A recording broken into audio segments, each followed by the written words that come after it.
Hey, I'm going to show you how to program Liftmaster Universal Garage Door Opener. First of all, you gotta locate the button on the back of the machine. You take your transmitter, slide this little compartment off. There's a little button right here. Press this button.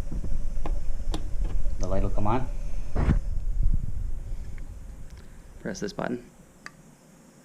Put it into program. You hold it down until that blue light comes on. Then you press 1, 2, and that just clicked. So it's programmed, and you press this little button. And then when you press this button here now,